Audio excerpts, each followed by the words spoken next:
Welcome back to ESBR Boxing's YouTube channel. We have just seen JEAMIE TKV defeat Fraser Clarke to become British heavyweight champion on the BBC tonight. Elliot, good to be joined by you as always. Scorecards 115, 113, TKV 115, 112, and 115, 112 to Fraser Clarke. Um, Give us your instant reaction, Elliot. Boxer's debut on BBC, a close fight, bit of a slugfest at times, but I think that would have gone down well with a lot of people. Yeah, you know what? I think it was perfect, actually. I think it was a perfect fight for the audience, perfect fight for the occasion. I think, imagine if I think we'll come on to obviously who you sort of had winning it, but I think you could have had either guy winning it. Close sort of split decision seems fair. It wasn't one of those sort of events, which we've obviously, you and I have sat through many times where it's either a mismatch or someone gets grossly hurt or there's a kind of a dodgy sort of judging, with the card. I think, for the BBC audience, you don't really want to see someone come in and get really sort of badly hurt. So I think it worked out. Everything was entertaining. I think you've also got, boxing fans have been subjected to a lot of pay-per-views recently. There's obviously app-based subscriptions and all these some different networks charging different amounts for fights. I think you've got to take a look at it and go, that's the BBC putting that on for free. I thought it was fantastic, to be honest with you. I really did. And yeah, I thought it was good advert for the sport. All right, you could sit here and say it wasn't the most technical fight. It wasn't like Usyk in there, but I think it was entertaining. It's what people want to see. That in many ways, I suppose the average boxing fan would rather see that than see a real sort of technical fight where, sort of some sort of purist or some sort of hipster's going to talk about, some sort of tactics that are going on, But I think for me, I thought it was great. I really did. I really thought it was great. And I'm actually looking forward to possibly the next boxing show on the BBC. And I think if you put a British title fight on anywhere, it delivers. So I think in many ways you could just keep marketing British title fights on the BBC and British Broadcasting Company for a British title fight, and there we go. Yeah, and like, I'll echo what you've said. I just think people need to be realistic. This is the BBC. This is not a 12, 13 pounds a month subscription based product. It is the BBC, so you're not going to get a kind of a stacked as you're not going to get a stacked card, but I still want to see a decent competitive main event. As we're recording this video, I don't want to. Sorry to spoil this for you, Elliot, but Ben Whittaker's just beaten Gavazi inside a round. But I'd much rather be doing this video with you than watching that fight. That's not an offense to you. I just think it's interesting the comparison there. We've seen a competitive, not the best fight, but a competitive 12 round fight on the BBC. And then we've seen Ben Whittaker in there with someone who probably shouldn't have been in with their in against on the zone. So I'd much rather be on this side of the fence. On the fight itself, Elliot. Who did you have winning? Most people had JEAMIE TKV winning. Obviously, he had that point deduction for the low blows in the first half of the fight. But did the right man win tonight for you? You know what? I could have, I kind of could have seen a draw, to be honest with you. I think for me, I didn't, I wasn't, to be honest, I'm going to perfectly confess this, I wasn't scoring round by round, but for the way the kind of fight, the rhythm of the fight, I had actually Clark quite convincingly ahead. So through the sort of the first half, I just thought, to be honest with you, he was going to cruise to a points victory. Well, before the fight started, I thought he'd actually have too much for TKV. I thought he'd actually stop him. But as the sort of fight was going on, I thought, no, actually, like, I think he would probably cruise to a points victory. He was landing that uppercut quite cleanly. He seemed to be a lot quicker in the early stages than TKV. Seemed to have a good judge of distance, but obviously in the second half, TKV kind of started to take over. I think Fraser Clarke looked tired towards the end of the fight, and then obviously he got hurt, didn't he? And was sort of hanging on, really, really hanging on. But I think with a couple of rounds before that, he looked visibly tired.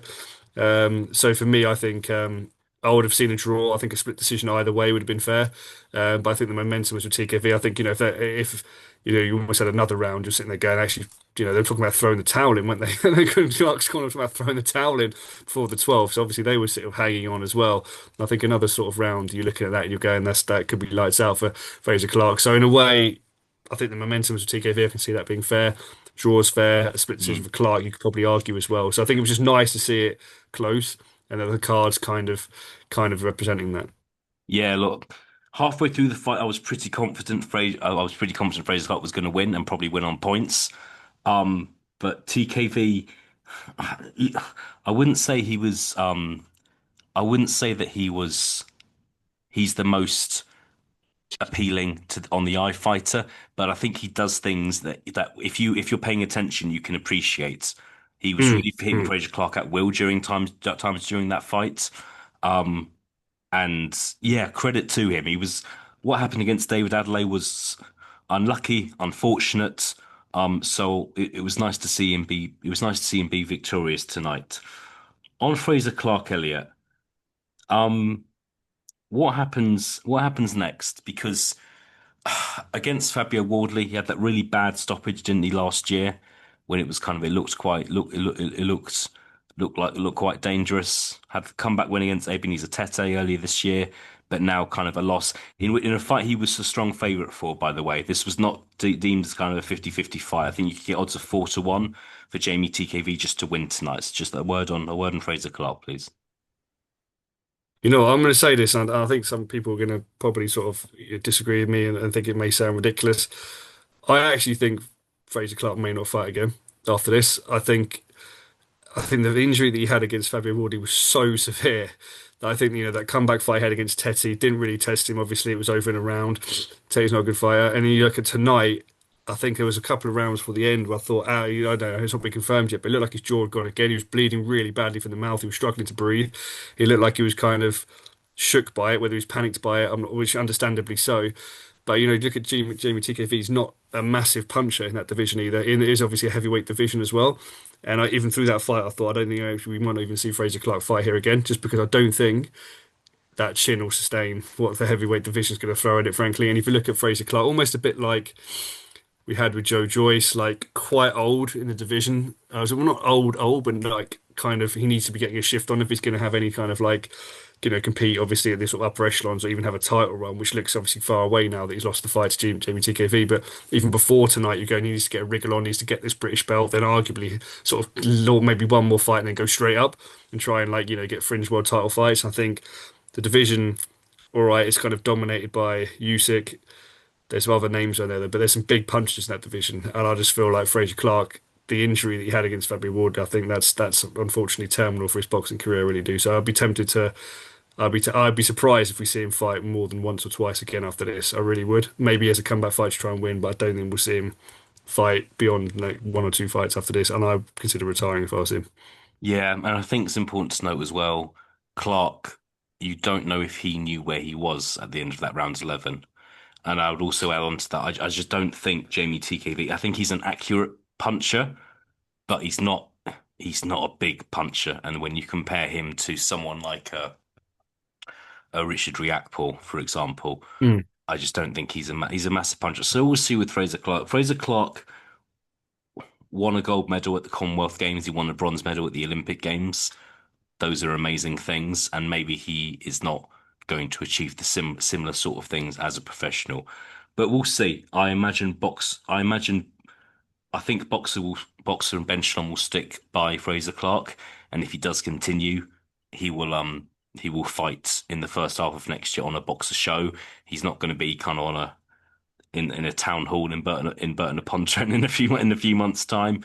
So we'll see. We'll see what happens. On Jamie TKV Elliott, is this his level, or can he go beyond British level? I think the words European level, I think, are kind of like murky waters sometimes, I think. But are we looking at someone who can win more than a British title, or do you see him just kind of do you see him staying at this level, which is the high level, to be fair?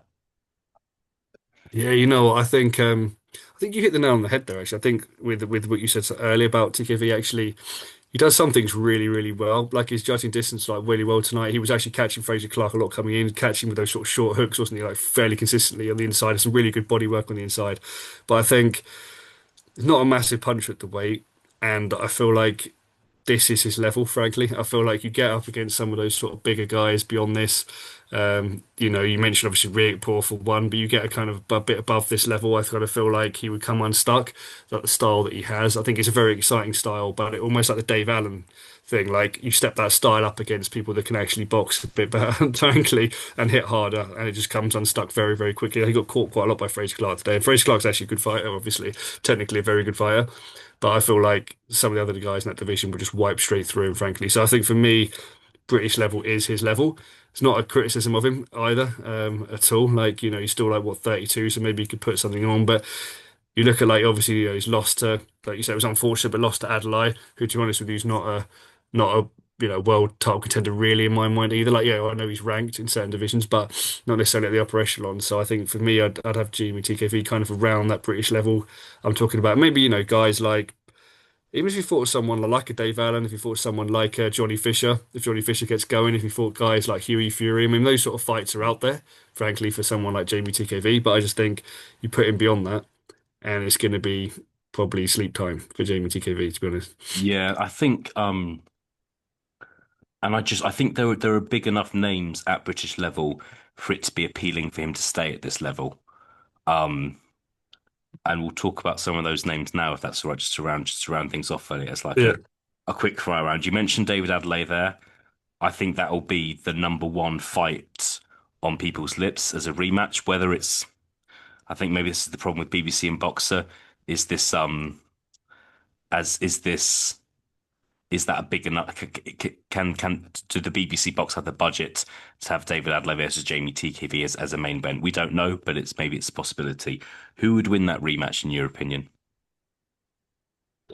That's so hard. 'Cause I think I actually give JEAMIE TKV a live chance in that fight. I know, obviously, I know that Adelaide's just gone obviously the distance with Hrgovic, which is a fantastic achievement as well. Looked quite solid in that fight. So he's actually campaigned at a high level there in a way you could say Hrgovic obviously world ranked. So I give that actually a real 50-50. I think I actually think that Jamie TKV could make it messy in that fight. I'd probably edge Adelaide to be honest with you, but I also feel that TKV is a competitive in that fight, and actually could if you turn around to me and said he's actually outpointed him, I wouldn't. It was a prediction. I wouldn't laugh at that, but I would nudge Adelaide at this stage. No, brilliant. Yeah, that's the fight. I think because of the controversy, that's the fight that would be good to see. Sol Dakers had an upset win on the Usyk Dubois undercard. Sol Dakers, who was stopped in a round by David Adelaide, um, former English champion as well. Who would win? Who would win that fight in your opinion? In your opinion, Elliot?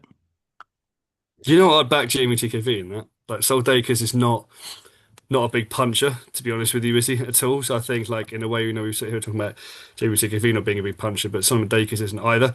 And yeah, obviously he's he campaigned obviously at English level coming through these four. I mean, through Bracamonte, didn't he beat Bracamonte on points of the little names he's been in with? But I would actually back, I would actually back Jamie TKV in that. I really would. It'd be a dirty fight from his perspective, but I think he'd muddle through it and win it on points.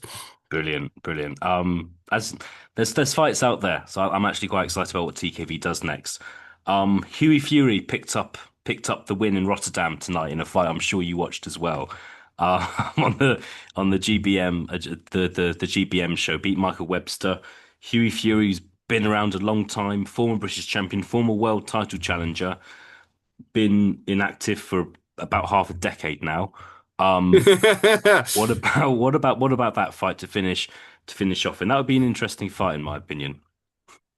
It'd be an interesting fight. I've got no fucking clue. I've got no clue, just because No, I think, like you say, Hughie Fury has been so inactive. I think if the Hughie Fury that I remember, that was the guy that was sort of fighting around the sort of 2020, 2021, like Marius Watch, Christian Hammer kind of period, I would say maybe I'd back Hughie Fury on points.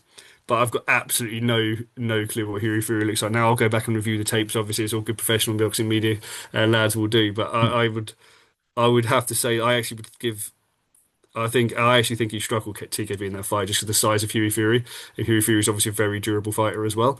So if like I say, if he's kind of as he was, I'd actually probably back Hughie Fury on points, frankly. But it'd be a kind of odd fight. Obviously, Hughie Fury, I've been on the channel many times saying it's terrible to watch.